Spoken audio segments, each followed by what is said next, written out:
This conference will now be recorded.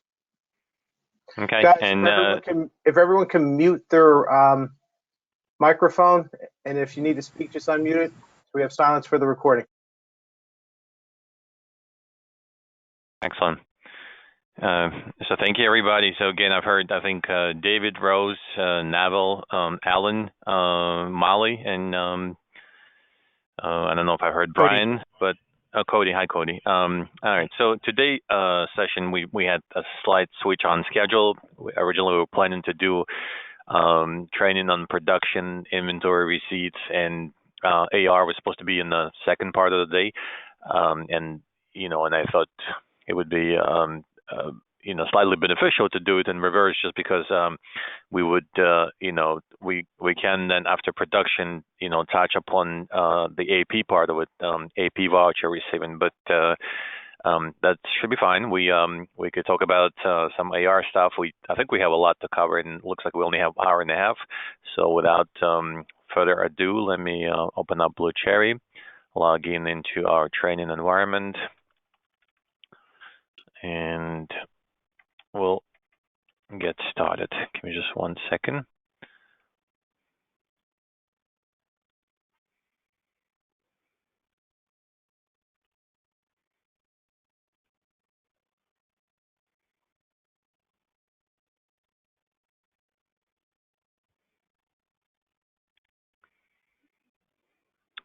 Okay.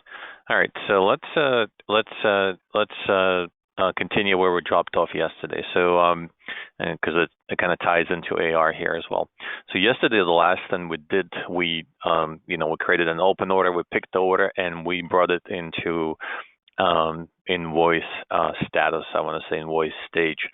So right now, if we go to invoice maintenance and we search for it, and again we open up invoice maintenance standard, we could apply, and we are going to be able to find this invoice here. So we do have order number 1, pick number 1001, and invoice number 101.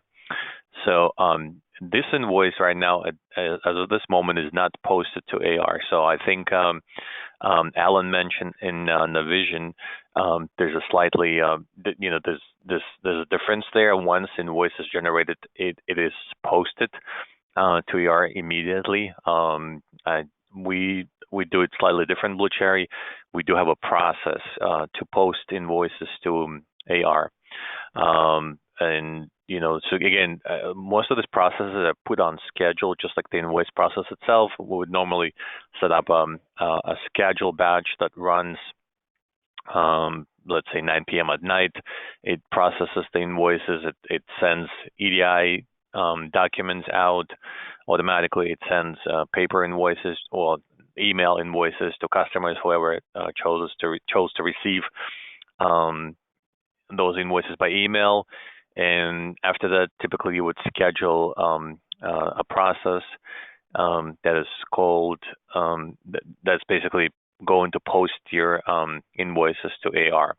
So depending on type of transaction, you may or may not post these invoices. Again, it depends on the setup, and we're going to cover the setup right now. So I will begin. Couple of things to note also in Blue Cherry. We do have something that's called periods, and I will look this up right now in the screen. I will type period, and we do have something that's called period control. And typically somebody, maybe Alan, I'm not sure, maybe Cody, but somebody normally in finance department manages periods. And again, as in any accounting software, basically periods, what they do is they assign transactions for fiscal reporting in Blue Cherry. So if I click apply right now, we do have periods. I believe during the BPR we spoke about you guys are running on you don't have anything like 455 periods. you typically run in on the regular calendar months, and this is how it's set up in Blue Cherry right now. It's going all the way back to 2013, but it's just because we have some old periods in there. But we are basically it's showing us current period here, which is 2019, and we have different we have separations for AR, commissions, credits, invoices, and your sales. So just to show you, if I go to AR right now, it basically the period that we in, it's showing us the first period of that's ending on January 31, 2019. It hasn't been closed. So everything that we are going to post into AR right now is going to be stamped with this open period here, 2019-01. This is how periods are set up in Blue Cherry. So normally what we do, and again, this can be put on automation and schedule, but in my experience, I noticed many customers don't want to do this, so somebody will have to come in and close this period manually, just because again, it's a pretty standard process. You go in usually the first of the month and you close the period. So normally any fiscal activity cannot begin for the new period until you close the old period. So normally we do recommend to do it in the first of the month. Some people, sometimes it take a couple of days. So it's really upon it depends on the procedures established in your company. But we're in training now, so I'll quickly show you. It's extremely easy to close. So if I'm in this period now, 2019-01, I can click on close period. It's asking me, do you want to close period? I say yes. So it obviously jumps into next period here, and now it says that the open period for accounts receivable is 2019-02, and all I do is save.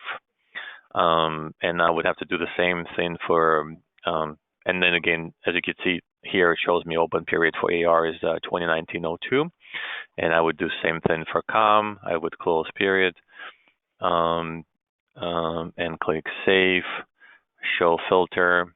So your COM is 2019-02. I would close the same period for credits, show filter. So we only have invoices to close. Click OK. Click save, show filter. And the last thing is sales, close period, save.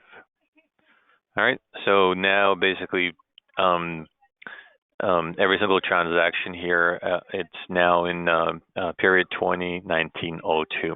Okay, so everything we post to AR is going to post as of that period time.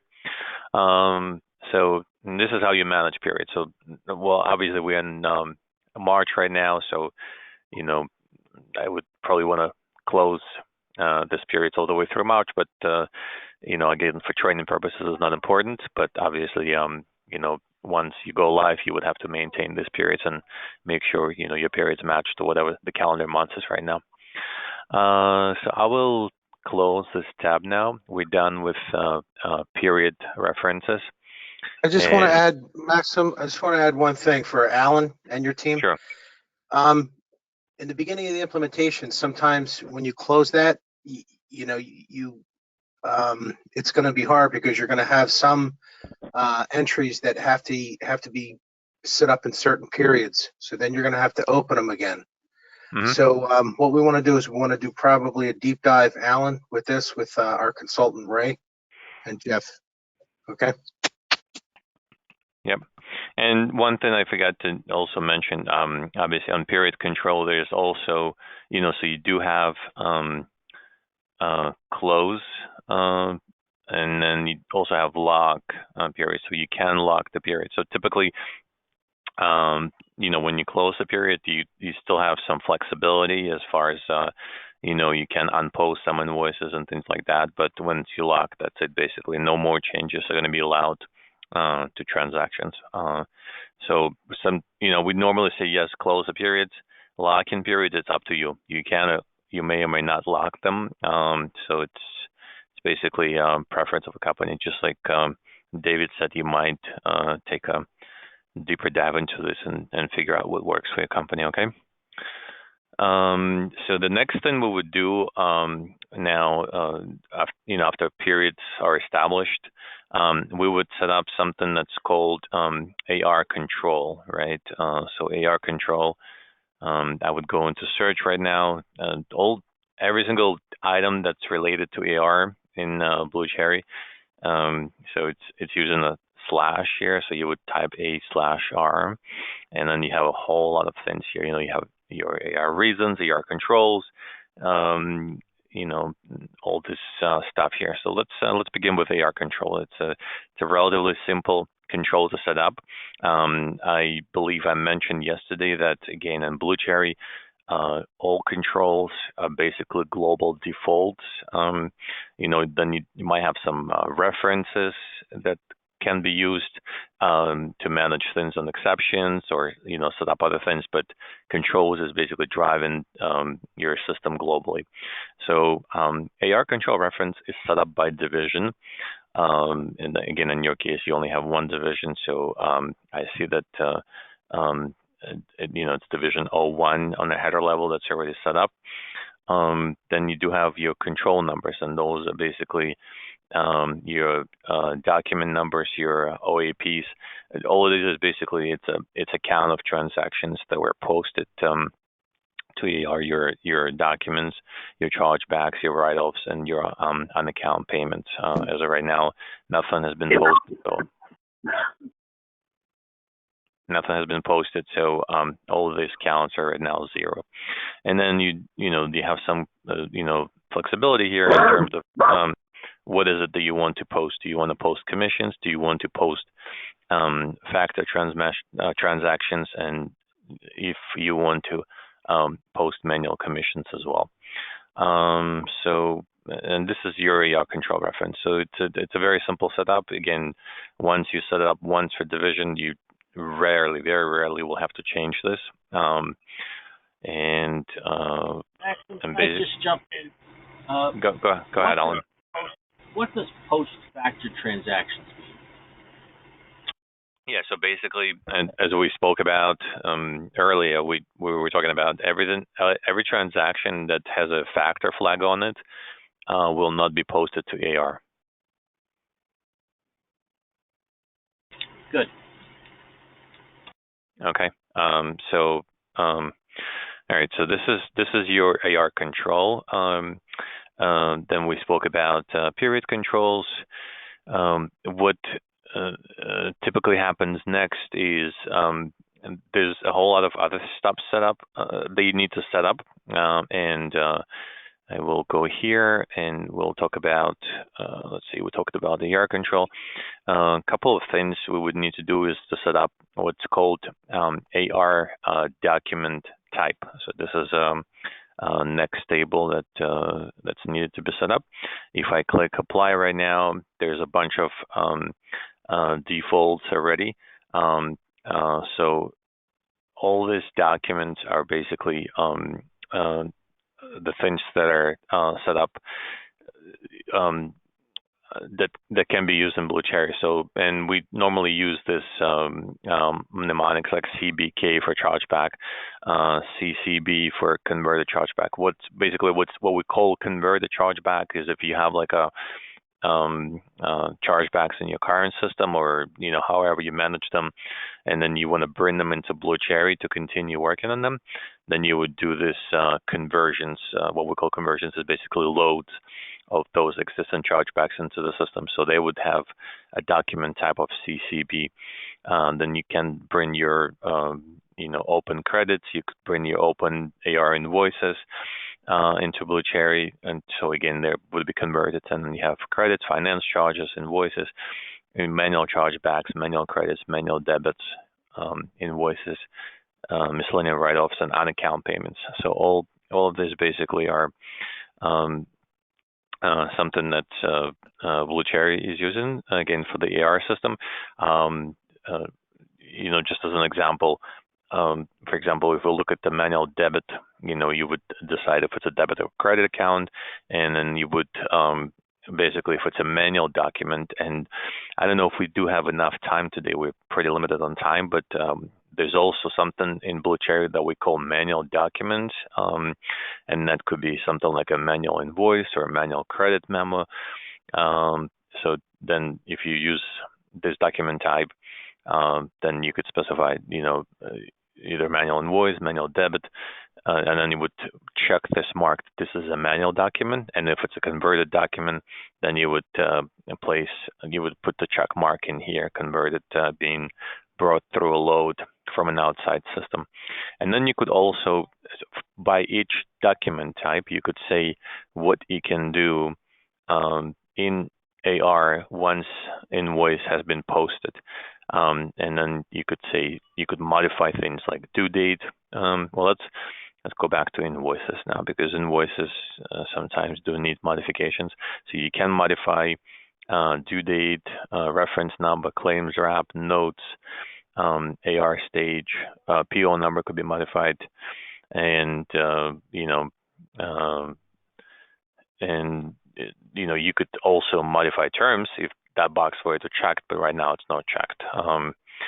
And the last band here is what modification you could do if this document has been exported to your GL, and now we're talking about already export into your SL system. And as you could see, you have a very limited amount of flexibility here. You could only modify factor code, AR reason code, or division, and that's about it. So those things can be modified. Everything else is basically locked in the system once it's exported to GL. So that's on document types. Again, most of the document types are already set up for you. Some people do use for conversion, chargeback document conversion stuff, something like XBK for conversion and not CBK. So it really depends on how you want to call this. If you do have a current system, we could try to stick to that system, but this is what Blue Cherry currently sets up for you. Next thing, so after the document types, AR document types, you would create something that's called AR reasons, right? Let's see if we have any reasons set up right now. Looks like we only have 2 reasons. One is a bank charges, and one is a drawdown discrepancy. So reasons, and I'm going to set up a new one, set up by document type. So in this case, for example, if you were to, for example, post a chargeback in Blue Cherry, you would choose the document type, CBK, chargeback, and then you would give it a reason code. So again, I don't know if you guys currently have any reason codes. Sometimes people try to, for example, for chargeback purposes, you try to match reason codes to what factor is given you. So for example, your factor is going to say reason code 100 is damaged goods, right? For example, so, or maybe you have your own reason codes that you currently use right now. So you would set that up. Then you do have things like forms name, where you could, print out this particular document in a special form. And then you have GL codes. So I don't know if you are going to be using GL codes here, but this is how it's set up, an AR reason, right? So here's my reason for a chargeback. It's been established. Okay. So once these things are set up, there's a couple of other things that we could do to help you manage your chargebacks, right? So I think the intention here is that your factor is going to do your collections. However, you will be basically working with chargebacks. So there's a couple of things that you could do for this, to manage the chargebacks. So we could set up something that's called document status. So let me just open that up right now. AR document status. Let's see if we have anything right now. We don't have anything right now, so I would click New. So document statuses is basically, let's say you're working on a chargeback, right? And you could go through different statuses or stages, whatever you want to call this, as your collection specialist is working on this. So as an example, I could say something like the chargeback right now is pending, right? So I would type document status. Oops, what's wrong with my typing today? Pending. You could give the same description, or you could give it a more detailed description. So I'm just going to repeat the same thing. I'm going to say pending. Then you could choose if any action is required in this, and then if yes, then you could set up notifications to be sent out to you once it goes into this document status. So I'm going to say right now we don't need any action required. And then you do have your color selector. So that actually helps when if you have multiple chargebacks and you're going through them, this colors could be that could be used quickly to see what status of that particular chargeback is in. So, for example, if it's pending, I guess this is like a neutral step. It doesn't need any action right now. I might just do it in white, keep it in white color. However, let's say we could do a new one, and let's say we could, we start disputing the chargeback, right? So I'm going to call status disputed. Okay. Why am I typing lowercase? All right. And let's say for disputed chargeback, we might want to do it. Let's pick orange color.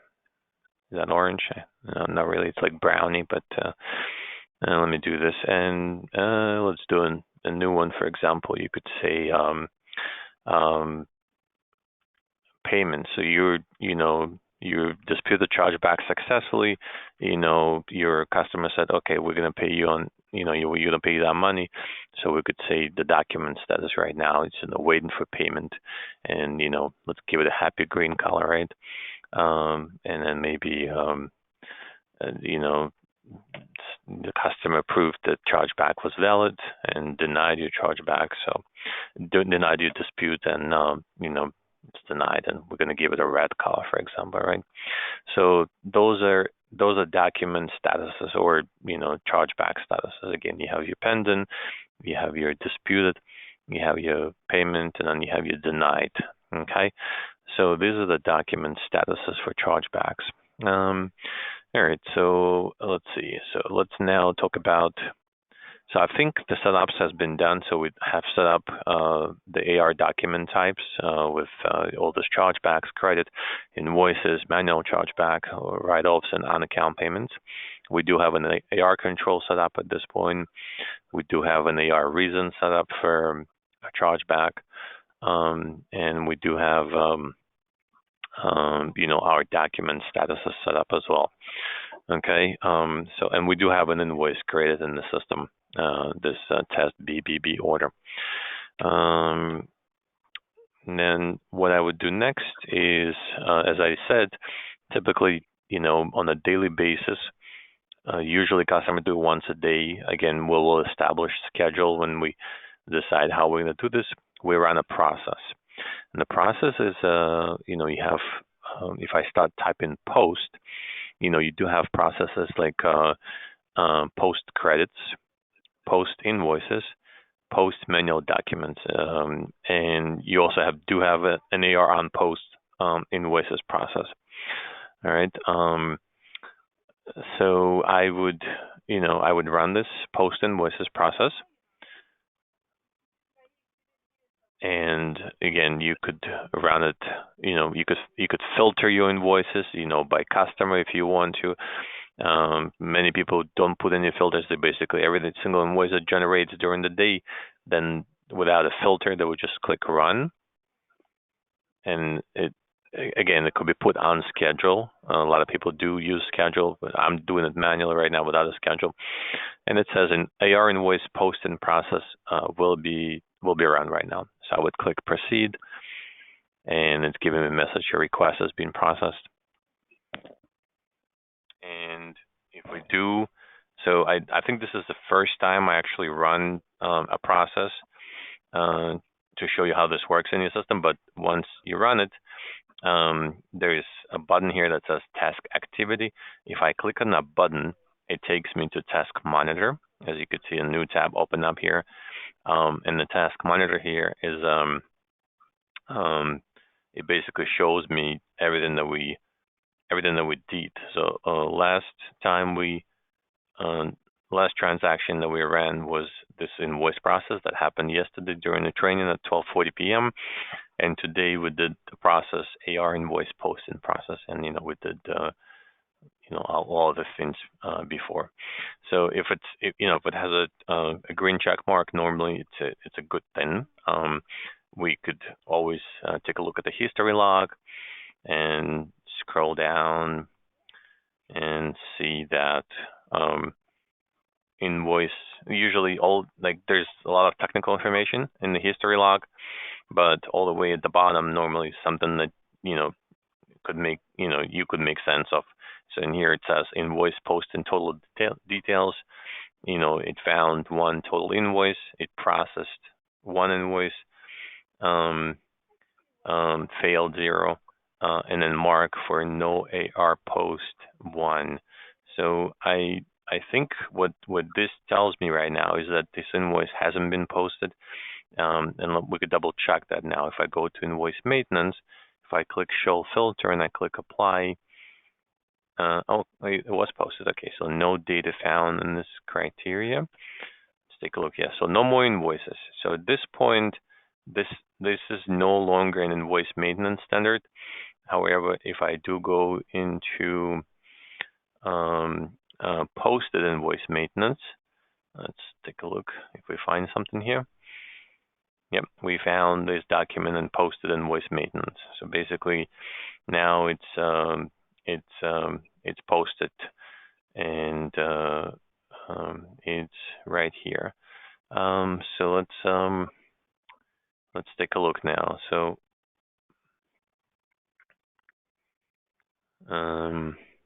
what I would probably do next is so we talked about posting invoices. We talked about AR references. Let me just look through my. I want to add a couple things, Alan, to your team. These things we're going to run them manual for right now, so you guys get an idea of how it works. And then what we'll do is we'll put them what's called a schedule. Usually it's at nighttime. I usually wait about 3 months after go live, so you guys have a comfort level with your team. There's a couple other things. There are reference tables, not only in AR, but throughout the whole system. We're going to sit down, we're going to talk about these. For example, return reasons. Tori's team has to get involved with this. Jared and also Brian. What we want to do is we want to come up with a list of things that we can report on. For example, why was this returned? Was it damaged? Was it a color? Was it description? Because this is information that sales needs to get back so that they can say, maybe we have to tweak something for ecom or some of our metadata so that we can see, a little bit of different position. The last thing is that if you post an invoice, you can actually unpost it, but if you lock the period, you can't. There's some challenges, and we'll talk about this before we do the conference room pilot. The last thing is that we don't want anyone to delete anything. You don't want to delete an invoice. You don't want to delete a sales order. What we want to do is we want to cancel them, and there's a reason why for this, because if I delete them, it's going to wipe it off the record. If I cancel them, in a month from now, we can say, well, what was wrong with this? Was it order entry? Was it canceled by house? Was it canceled by customer? There are certain rules that apply. Stuff goes back in inventory or it doesn't. But we need a history, an audit trail for that, so that if you guys 6 months from now say, what happened with this certain document, there's going to be some notes attached to that also. But there's a tremendous amount of reference tables that we're going to set up, and we're going to get into these in the next couple weeks. Okay, thank you so much, David. And I will continue. So, one of the things that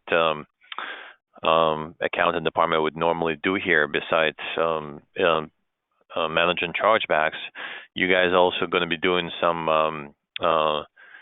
cash applications, right? My understanding is even though you do have your wholesale business factored, but all your e-com business is not factored, so you would be applying that cash to your system as well. So in Blue Cherry, this is done through batch entry. Oops. So there's something that's called batch entry cash application. If I click on that right now, let's see, right now it's empty, so we don't have any batch entry done. So what I would do is I would click new here, and then I would pick a bank to where that cash deposit is going to go to. So right now there's only one bank set up. However, if I go into bank reference, I could definitely set up a different bank here. Alan, can you remind me what your current bank is? JP Morgan Chase. JP Morgan Chase. Okay. So I'll give it a code Chase, and again, you could change this. JP Morgan Chase Bank. Okay. You got your addresses, you got your GL codes, you got, if need be, your ABA number. I know you guys are not using lockboxes, so there's no lockbox number, and this is not a credit card bank. So I will close this now. Go to AR batch entry again, and I would look for my bank, and I found JP Morgan Chase Bank. Then you would basically, say, hey, when am I depositing this batch, and what's the batch date? So it typically will be the same date, and then you would say what my batch total is. So, for example, you got a check for $1,000. So then, if you have two checks for $1,000, you would have 2,000 here. But I'll start with one check for $1,000, your currency, and you would then click new on detail, and then you would pick a customer who is paying you, who sent you the check. And again, this is a batch application, so you could enter multiple customers at the same time. So let's say Bed Bath & Beyond send you money, and they send you a check number 123, and the check date was 18 of March, and the check was for $600, for example. Right, and then you would click one more, and then another customer send you, let's say, also Bed Bath & Beyond, and a check 456, and they send you a check also dated 3/18/2019, and the check was now for $400, right? And this is how your batch entry obligation begins. Then you would save this, and once it's saved, again, it shows you the period. It shows you that the period is 2019-02. You could put a reference number here. If there's any reference number, I know when Factor does batch application, sometimes they provide their own reference number, so you could use that. Then once this cash has been entered, then the next step is to apply this cash, right? So we're applying now. And this is the screen you've seen. So you have for your check, 1, 2, 3, and the check 4, 5, 6.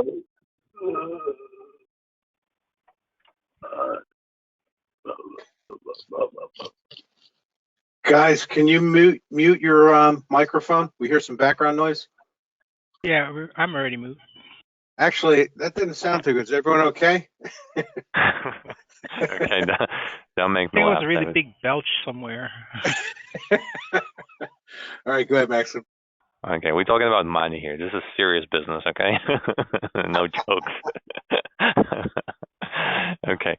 All right. So, and here is typically where you would apply this this cash. We do, however, we don't, however, unfortunately have any open AR. From what I remember, the invoice we have was so we don't have any so we don't have any open items right now for this particular customer, just because I think that invoice that we created originally was a factored invoice. So nothing is in the ER. But let me just do something. Let me query here. I'm going to try to retrieve the records for this customer. Yeah, unfortunately, nothing was found. So normally, again, for like non-factor transactions, which probably going to be your Shopify website, you are going to see a number of transactions here in this list, and then you could apply cash here. However, this is not the case, and there's nothing we could do here. So I could. I cannot, unfortunately, proceed with this cash application. Maybe let's see. It's 9:42 right now, so I'm not 100% sure. We don't have that much time. I'm gonna proceed, Alan, and I'm gonna get out of this right now because we still have a few things to cover. We also have credit memos to look at, and we do have if we have time for manual documents. If we find more time, we'll probably go ahead and create a quick invoice that's not factored, and then we could post this to ER and try to receive payments against that, apply payments to that open invoice. Okay.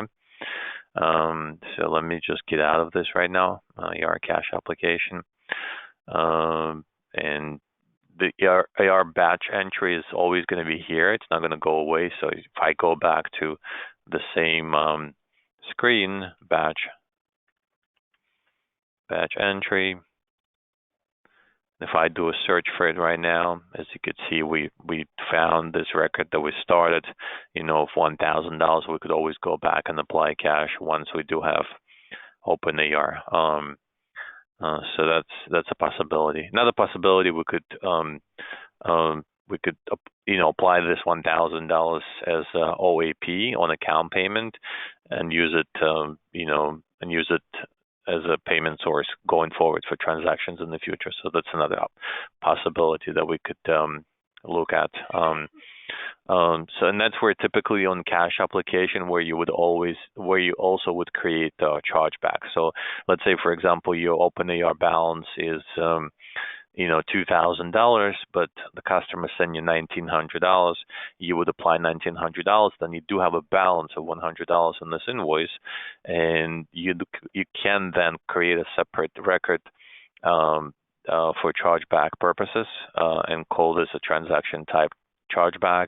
It's going to be posted to AR immediately, so you wouldn't have to run a separate AR posting process. Once you do cash application, create chargeback in the cash application, it immediately goes to your AR for chargeback purposes.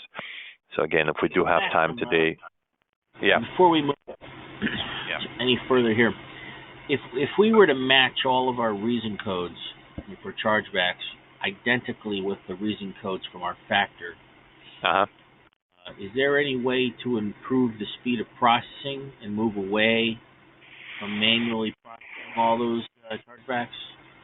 Yeah, so I think this is something that I would love to have Alvin is your EDI specialist here, because I know we are implementing Factor by EDI. My understanding is right now your Factor doesn't support chargebacks, unlike other companies that we work with, like Wells Fargo or CIT. However, I want to, because last time I worked with them personally was about 6-7 months ago. So maybe there is something that, maybe there's a way for them to send you the chargebacks right now via some kind of an Excel load, and because that's what we get now. They come. Cody, correct me if I'm wrong. They come basically in an Excel file, and I mean we could, manipulate it to fit. We can try. This is If there is a way to manipulate it so it fits, your AR conversion, then we could possibly try to load this into Blue Cherry via load. Again, we would this is something that we need to take a deeper dive into this. I would probably, David, if you don't mind taking a note, and we could definitely discuss this. And we obviously we do want to try to help you out to speed up your business processes as much as we can. If there is a way to automate this, then we will try to automate this for you. Okay. Terrific. So that's on your chargebacks.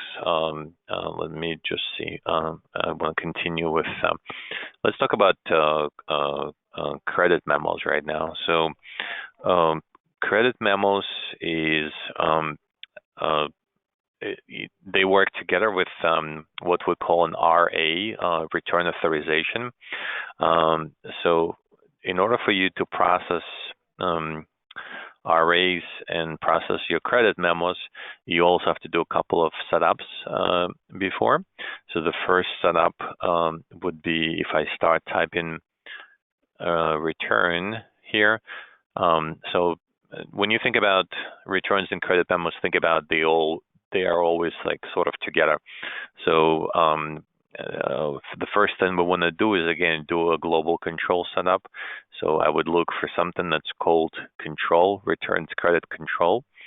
I would double click that, and let's see if we have anything here right now. Yes, we do have something. It's on, it's on the division level. We're basically saying that, we are going to be creating returns and credits for Division 01. There's a number of option setups here that basically, first of all, it gives you the next return authorization number that's going to come out, as well as a credit memo number. It's asking if you do want to use, for factored or non-factored transactions, which I think you are going to be using it for non-factored transactions, so we don't need to click that. And there's other things like invoice resolution, then possibly because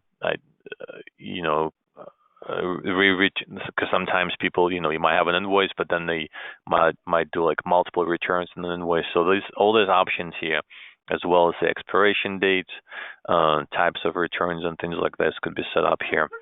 So all of that is here. Again, most of this are default options that we can change for you as we start setting up your system and preparing for the CRP training, but I'll keep it as that right now. So the return control reference is the first setup that we have to do. Second setup is also, I would find this by type in return, and I would set up a type of your return. So let me just open this up. It's called returns credits type. If I do click apply, as of right now, it looks like there's one type called return is set up. So again, you could, I rarely see people using more than one type of return, but I would probably start with one first to just use a generic return for your company, and the type here is return. However, some people do set up multiple. For example, you could have different returns for different locations. Maybe you have a return to California warehouse, and then you might have a return directly to factory in China or India. But this particular return type is in Division 01 again. It doesn't have a default location. So when you do create a return, you would need to specify a location where the goods are being returned to. You could also make this set up order credits and order receives, so that you wouldn't need to create a credit memo manually, and you wouldn't have to receive it manually. You could use a process for it. Again, I think David mentioned that the preference would be you guys would do some manual work just to get confidence in the system, make sure you know exactly what it's doing, what happens with all these transactions, and then we could set up the schedules to make sure that some of that stuff is automated for you. And then the details for the types of return and the credit. So as you could see, this return is actually coming in 3 different stages, right?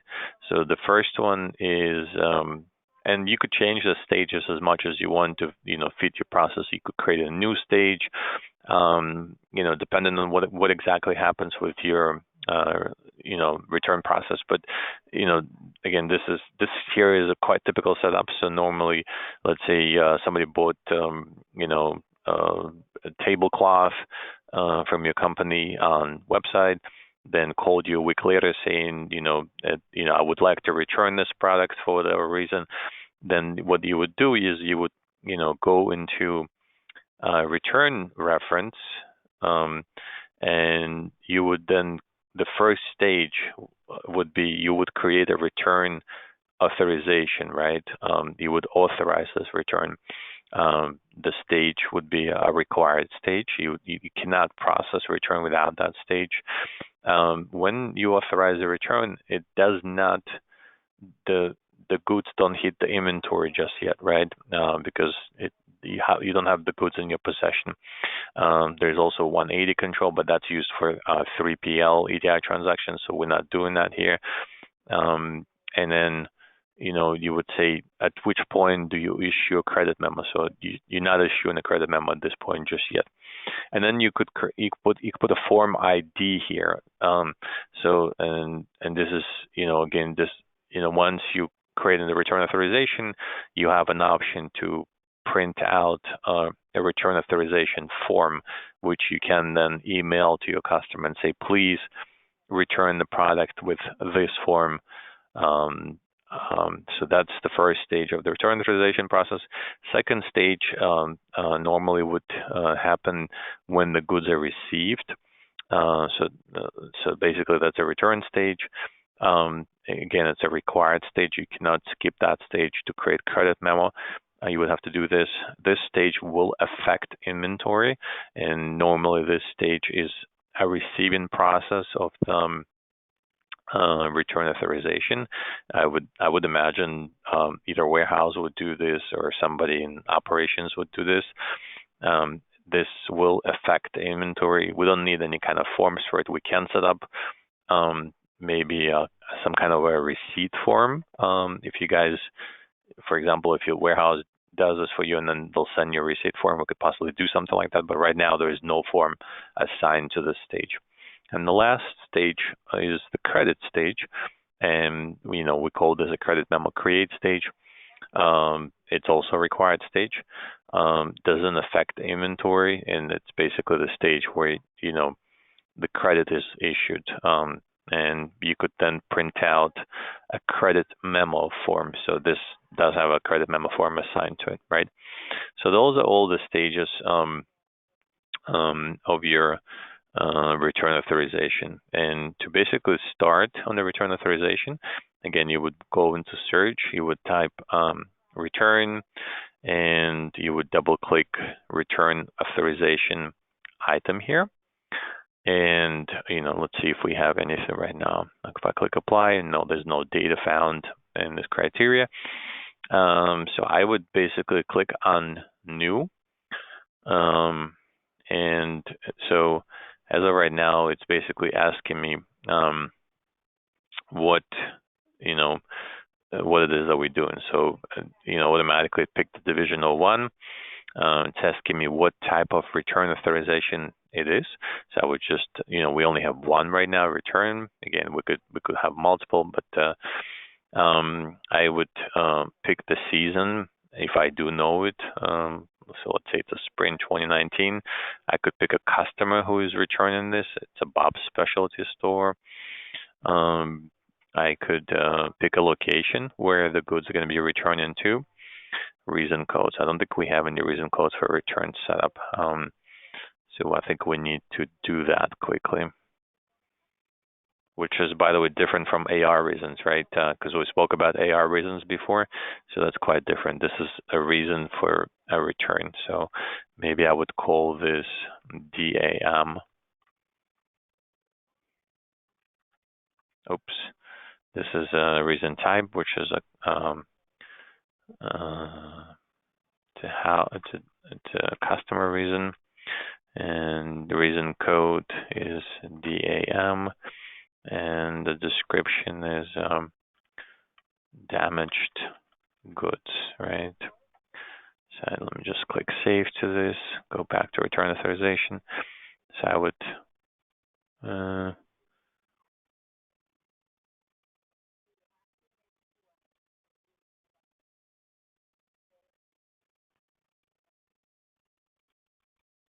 oh, that's strange. 1 second.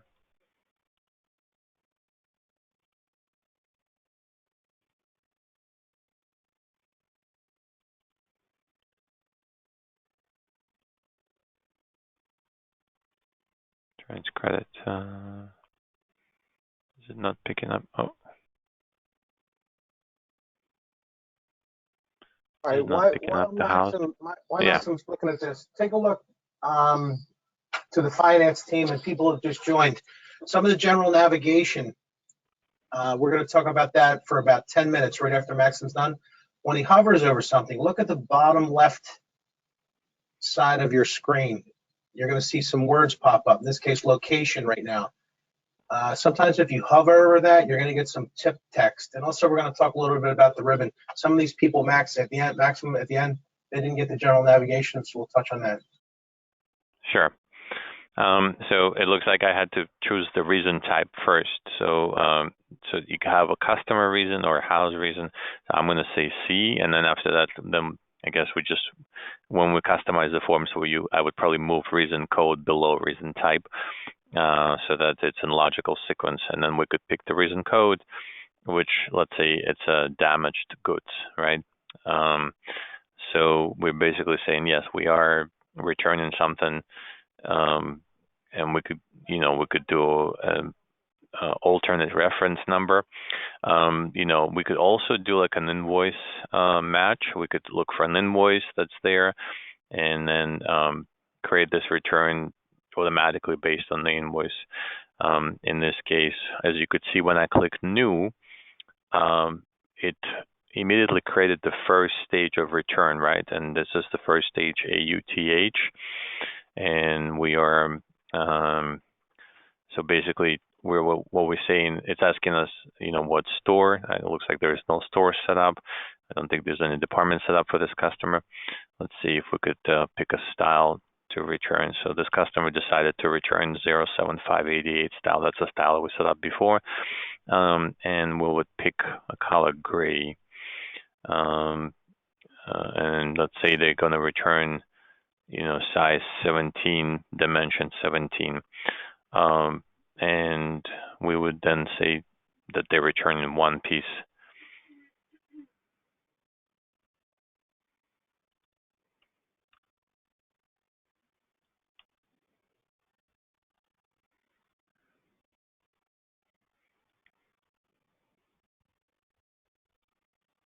One piece of that style, and we would click OK.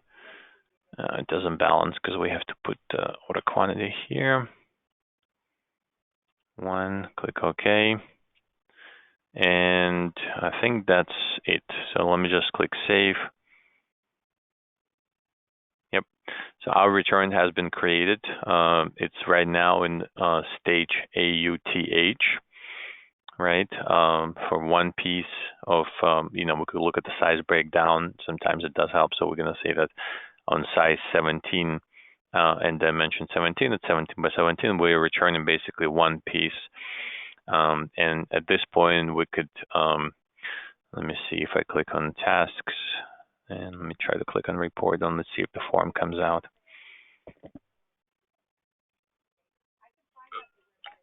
And this is my return authorization form, right? So you could send this as a PDF document to your customer.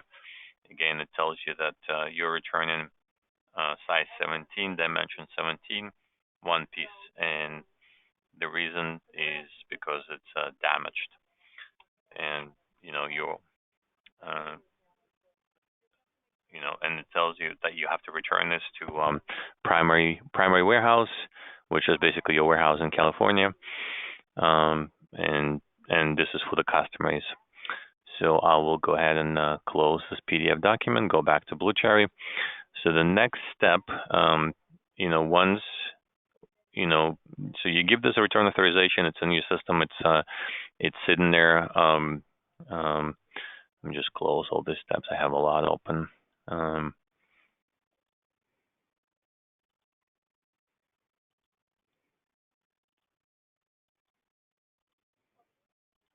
So the next step would be when, finally the, customer ships you the product back, maybe you give them a call tag or something and it comes in your warehouse. So somebody then would come back to return authorization.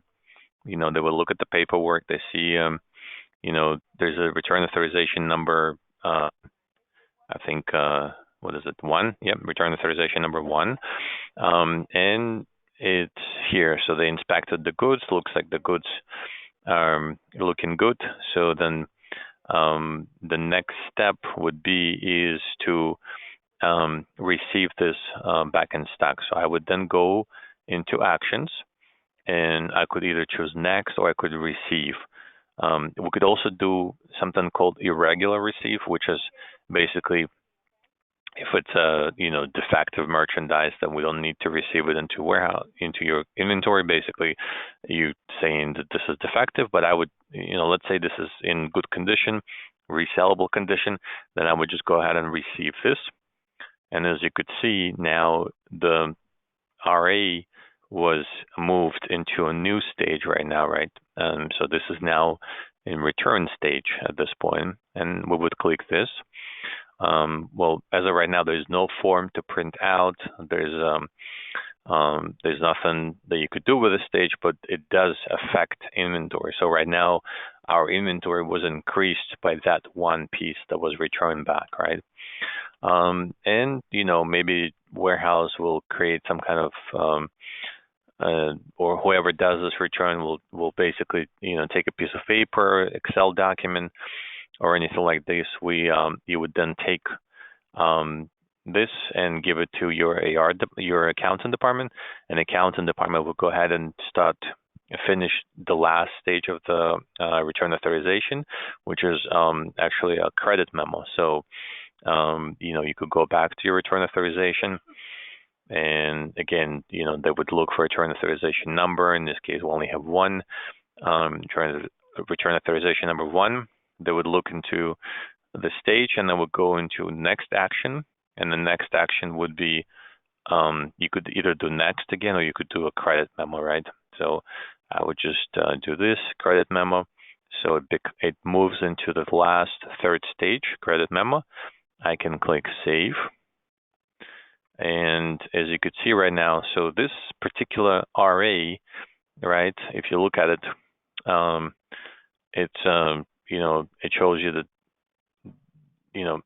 if you click on the order, right, it shows you all 3 stages, right? And sometimes, there's a potential, for example, that the customer is returning 1,000 pieces, or you created a return authorization for 1,000 pieces, but they only return 950. So then you could see on the return stage that it was only 950 return. In this case, as you could see, they return 1 piece, so the balance here is 0. But if they return less than the original RA was for, then you would see that balance here. And then the credit, same thing. You basically give a credit for 1 piece, your balance is 0. However, again, there's a potential that you only given because as you inspected the merchandise, you said, okay, well, some of these are not our damages. This is your damages. I'm not giving you credit memo for everything. I'm only going to give you for 800 out of 1,000. So there's also a chance that you're going to do a credit memo for less. So that's basically your call here. So once you in credit stage, you could also go to tasks. Let's give it a try. Credit memo. Oh, you have to do credit memo maintenance. Okay. So let me go back. So we could go into credit memo maintenance standard, and if I hit apply, we should be able to find that one credit memo, and this is our credit memo here. So it's got all this information here. It's got the division, customer, type of return, again, credit memo number 1 and RA number 1. As I mentioned before, all these numbers here, again, they begin with 1 right now, but we could set up, for as long as you tell us the sequence, we could say credit memos are going to start from 1,000, our raise are going to start from 10,000. So you basically have to give us a sequence. And, again, it's return to location 1, reason code damage, season, period. We're in this period right now. The date of the credit memo, all that good stuff. And let's see if we could do tasks and report.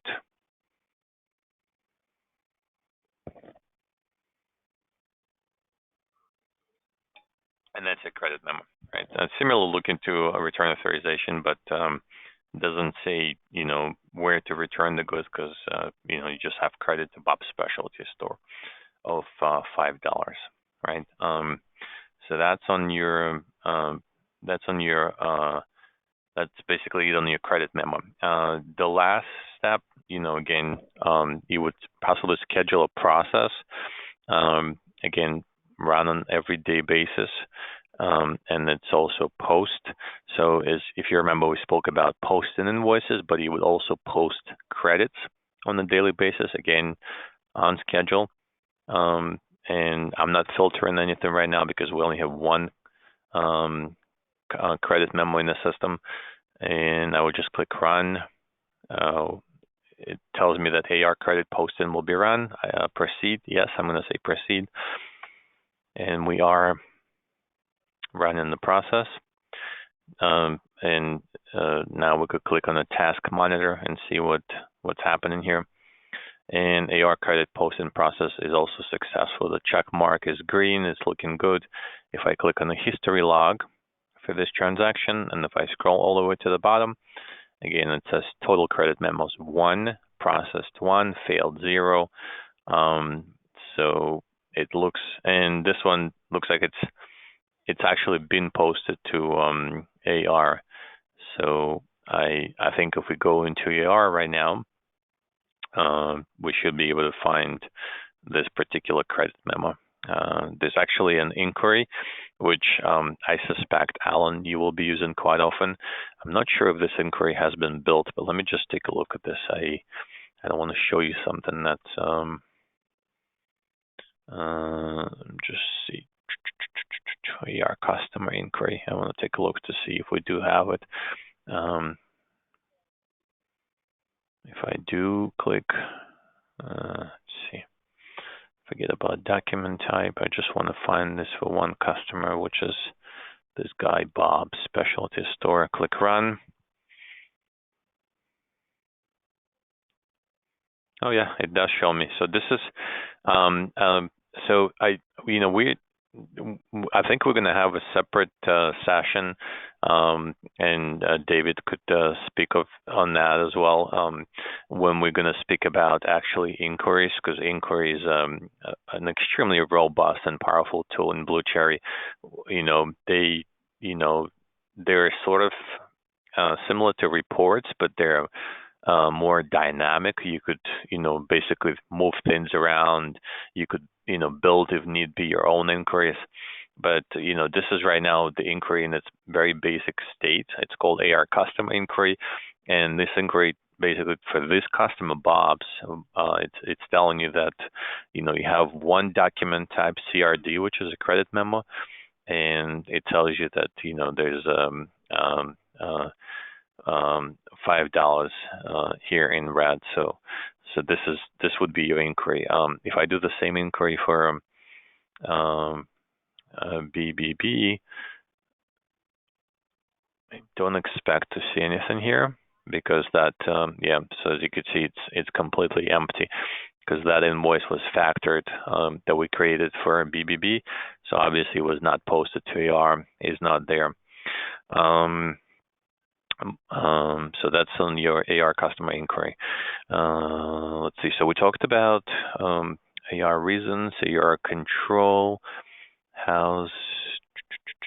Let's talk about quickly manual documents also, right? So there's also another feature in Blue Cherry where you do manual documents, and in order for you to do this, you would go into manual document, and it's called manual document entry standard. So manual documents could be Let's see if we have anything right now. No. Okay, it's empty. If I click new, so manual document, it could be once you create this, and you pick document type, so everything comes up here. If you remember when we were setting up those document types, everything that's marked manual on the document type will show up here. So we can do a manual chargeback. And so this is how some people, so, if you remember when we're talking about chargebacks, I said the chargeback can be entered when you do your cash application. So for example, if customer send you a check for $900, you open invoices for $1,000. So you can then enter $100 as a chargeback. However, you can create a chargeback. They just send you like a chargeback report. You could post it as a manual chargeback in the system here in the manual document type. Then you do have manual credits, manual debits, manual invoices. You could possibly do an invoice for freight. Just for example, you shipped some goods to a customer, and for whatever reason you didn't add the freight invoice to the invoice on the sales order transaction, and you realized that, and you said, okay, let me go ahead and create this manual document and send this later. So I would start by doing this, basically go into division, pick my document type. So let's say it's a manual invoice. I would, again, put the document date here and put the customer. So let's actually do let's do a Bed Bath & Beyond, for example. So BBB customer. Season is automatic reason code. I think we won't have any reason codes right now because we don't have anything set up for this document type, but let me just search. Yeah, no reason codes to look up. So we could quickly, or I could just click here on the hyperlink. And it's asking me, would you like to add a new record? I would say yes, AR reason reference. And for manual invoice, where is MIN? Here we go. I would put in a reason code. So let's say FRG, and description is freight, right? So we're going to say that the reason for this invoice is freight. And I'm going to say save to this. Go back to my manual document, choose this reason code. Now it's going to show up here. So the reason is freight. So don't think we need to pick a store for the manual document, but let's just double check. PO number is not mandatory. You could, if you just do like a follow-up freight invoice for that particular PO, you can type this in, but it's not mandatory. So I'll just give it something, test freight, manual, right? Reference number, claims wrap, order type. I think none of that is needed. Use factor, is this factored? So let's actually try to do this as a non-factor. So I would like to see if it goes to AR. And then we're given the terms. Then you have your merge groups here, right? You could populate this if you want to. Then your commissions. Again, in your case, everything is no commission with a house salesperson. You could add charges here. So actually, you can add charges in a separate field in here, or I could just create a new detail, and I could basically say this is my line number 1, item description, anything you want. This doesn't require any kind of setups. So I could put freight, I could put advertisement here, I could do really anything that you feel like you could create a manual invoice for, you could do this here. So I'll just do one for freight. Although, again, I could put freight here, but I'll just do it in the line item here. And you're invoicing your customer for $250, right? And I'm going to click save. And you do have your manual invoice. So this invoice, again, could be printed out. You could, email it to a customer. If it's an EDI customer, you could send them an EDI invoice. Although I don't think that's going to happen a lot because typically EDI invoices come from the order that has been entered by EDI. So the next step would be, again, you do have your manual document. you would need to post that document as well, right?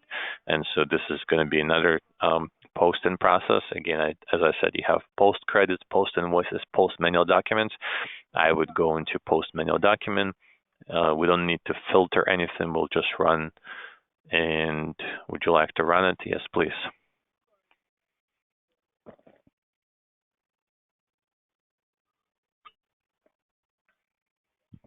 Okay. So AR manual posting process has been completed. The check mark is green. If I click on the history log, scroll down, processed 1, failed 0, mark for no AR port 0. So my expectation now, and we did it for who? For BBB. If I go now to my AR inquiry, we should be able to see that invoice on the customer inquiry for this particular customer. So let me just find customer BBB, and I would click run to see the inquiry. And yes, we do see, so we have customer BBB, document type min manual invoice. And it tells you when the due date is because the terms are 30 days, so it's 30 days from today. And it tells you that it's $250. This is how much we created the invoice for, right? So let's say we now, if you remember, we started this batch application before. So if I go back to my batch application and I go to batch entry cash application, I'll find this particular one that we started for $1,000. So now I could do apply cash, right? And if I do now query, let's see if it finds something. There you go. So as you see now on the query, it did find me an invoice, division 01, document number 1. Document date is today with a due date, no factor. For BBB manual invoice for $250, and the reason code is freight, right? So on this screen, you could see. So we decided what check is going to be applied towards this invoice. So you have a check for $600 or you check for $400. So let's say we got a check for $400 that's going to pay this. Again, I hit query, yes, and I would pick this document. And in here, you have a lot of information that's telling you that the check amount is $400. Applied right now is nothing. Unapplied balance is $400. So what I would do is once I pick this document, I could click Actions, or I could do Apply in Full or Partial Payment. So Apply in Full basically would close the invoice completely. Meaning, for example, let's say your invoice is $800, but let's say your invoice is $1,000, but the payment is only for $800. So applying in full would still close this item completely. It would not leave $200 open. However, if you do like a partial payment, saying this invoice is only being paid partially, then that remaining balance of $200 is still going to be on your open AR, and you could collect against that in the future. So I am planning to do apply in full, right? So as you could see right now, we have our check amount 400, applied items is 250, and unapplied balance is 250. So and this invoice now has disappeared from the screen because we basically closed out this invoice. If it was a partial payment, it would not disappear, it would still be there with an open balance. If we go to current activity now, so that was your open items tab, right? You were in open items. However, in current activity, you do have this invoice BBB with $250, right? So now if I and so this is what's happening right now in your current activity, and you are looking at your check of $400. You apply $250, and then you have an unapplied balance of $150. So and we don't have any open AR anymore. So what's happening with this money? You have to apply it somehow. So the typical action would be here is to go ahead in current activity. You would go into actions and you would say on account payment, right? So that would be like extra money that this customer is giving you for whatever reason. So it's OAP. Again, it would create a second line here. I would create a division. So we're paying it to division 01. Document number is not necessary. Reference, anything you want to put here. Maybe they gave you some kind of a code to enter here, so you can enter it. It's not mandatory. Store, if there is a store, period, document date, due date, whether it's a factor transaction, customer. So the document type now is OAP, right? And it's asking me for a reason code, and I don't think we set up a reason code for OAP, but let's just double check. Oh, we have one. Okay. Well, there drawdown discrepancy, so I'll use that one. For the test, for the training purposes, it doesn't matter what we use. I'll use this guy. Again, you would have your own reason codes for your on-account payments, and then it's asking you, well, how much money are you given for on-account payment?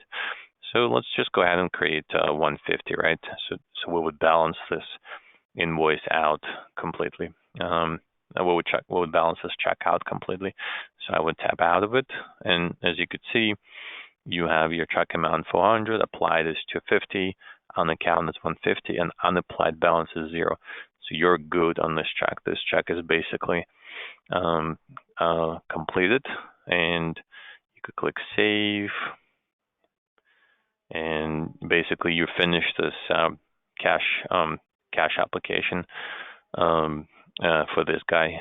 So now if I go ahead and I close out of this cash application, I could close out of batch entry if I want to, and I'm going to go back into my customer inquiry. I could rerun this, and as you could see, this guy now, BBB, as you remember, before it was $250, but now it's the opposite. It's basically 150, and you do have credit. So that's basically showing you now a different number. So that's how AR customer inquiry is working. It's basically it's an immediate process. Everything that goes into here gets immediately reflected in the inquiry.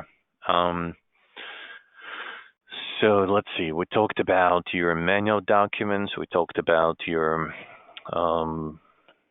posting invoices, return authorizations, posting credit memos, cash application.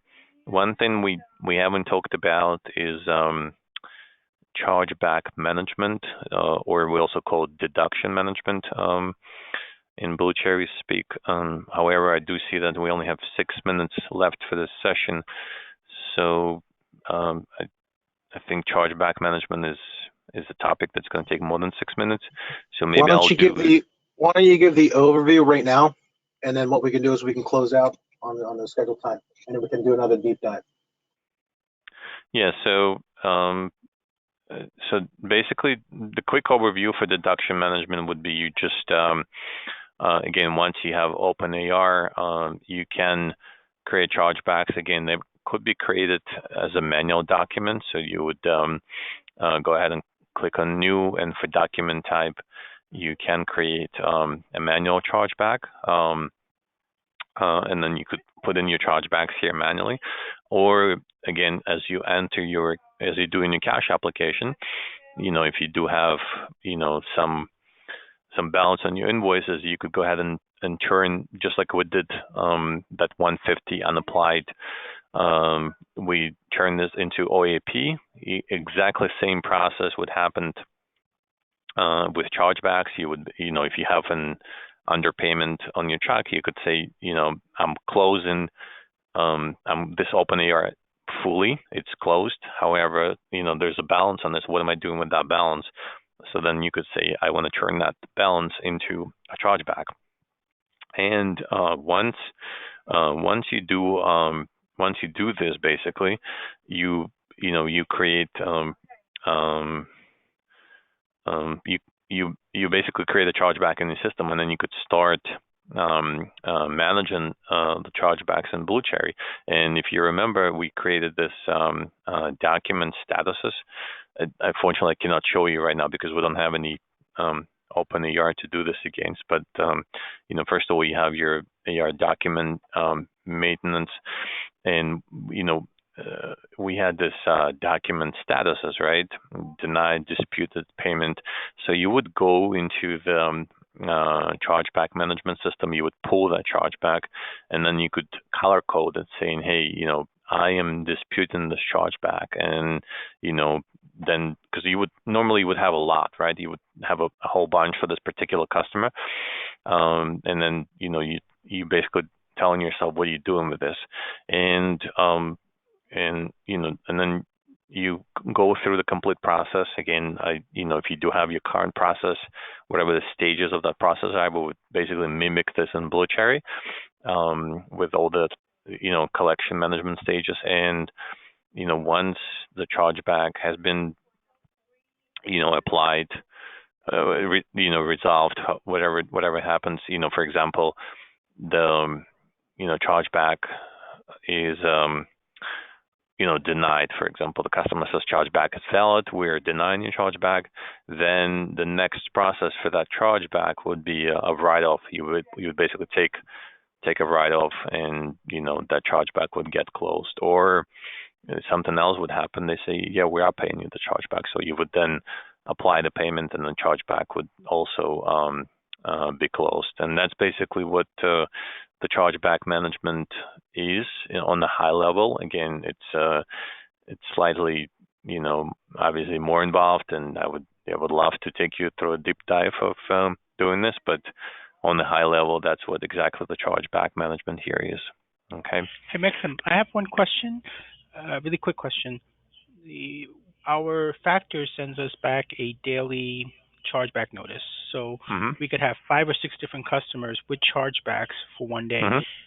When we do the chargeback, can we split them according to which customer account that the chargeback goes in, or do we have to do a whole new chargeback process for each customer, or can we just do one big nested one just to match what Moberg sends us? Well, let me ask you another question. How do you get this chargeback? So is it just one number, or do you have a sort of is it breaking down into transactions? Because depending on how Moberg is giving it to you, you can enter it, for multiple customers at the same time, and then you would just split the chargeback in the process of entering this. So I'm not sure exactly. Yeah. I think we would need to look at it. They give us a final number at the end of the day, and they give us sort of a bulk of each customer, and then I go in, I analyze it, I match it up to the penny before I post anything, so I know which chargeback go to which account. So it's literally like one cash posting entry, except that you're going to have like 5, 6, maybe 20 customers, right? And most of them just chargebacks. So on their report, it's not broken down as by customer at all. So you wouldn't know BBB's, 5,000. It's broken down by customer. Customer. Yeah. That's what you would do. You would basically enter this. Typically what you can do in that case. So when you do a cash application,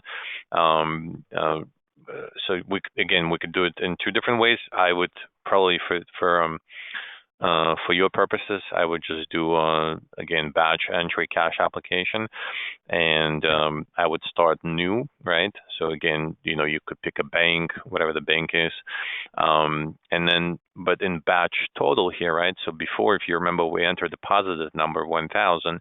In your case, I would enter something like this.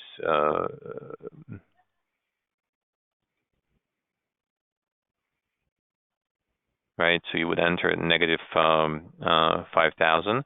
So your chargeback here is basically a negative payment, if you want to call it that way, right? So let's say this is your total on that chargeback batch, and then you would do new, and then you would pick a customer and say this guy, because if they break it down by customer for you, again, check number is not necessary, but this guy has a negative. Negative $3,000, for example. You could do something like that, right? So you can enter it as a negative value. Okay. And that's basically what would happen.